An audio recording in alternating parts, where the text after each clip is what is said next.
সম্প্রতি নায়িকা শবনম বুবলির সঙ্গে শাপলা শালুক সিনেমার শুটিং শেষ করেছেন অভিনেতা আব্দুল নূর সজল। চলতি মাসের মাঝামাঝিতে শুরু হবে সজলের নতুন চলচ্চিত্রের কাজ। সেখানে তার বিপরীতে থাকছেন অপু বিশ্বাস। বুবলির সঙ্গে কাজের অভিজ্ঞতা প্রসঙ্গে সজল বলেন, বুবলি ভীষণ সিনসিয়ার। মনেই হয়নি প্রথমবার দুজনে সিনেমা করছি।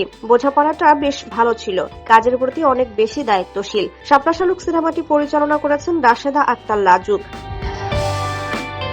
পরিচালক সম্পর্কে সজল বলেন, তিনি অসম্ভব যত্ন নিয়ে কাজটি করেছেন। শেরপুরের বর্ডার এলাকায় শুটিং করেছি, তাও আবার গ্রামে। সম্প্রতি শেষ লটে শুটিং করে এলাম। পরিচালক যেভাবে চেয়েছেন সেভাবেই শুটিং করেছি।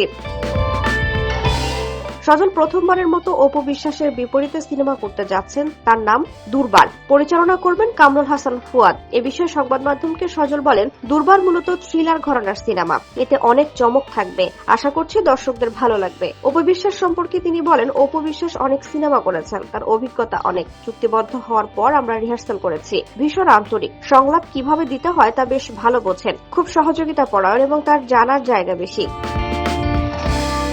তিনি আরো বলেন, অপু বিশ্বাসের সঙ্গে দুর্বার সিনেমা শুটিং দিয়ে বছর শেষ করব। আরো 3টি নতুন সিনেমায় চুক্তিবদ্ধ হয়েছি। আশা করছি 2026 সাল হবে সিনেমার বছর। এভাবেই কাজ করে যেতে চাই। এক প্রশ্নের জবাবে সজল বলেন, এই চরিত্রে ভিন্নতা আছে, গল্পে ভিন্নতা আছে, কোনো তাড়াহুড়ো নেই। দিন শেষে ভালো কাজ নিয়ে থাকতে চাই।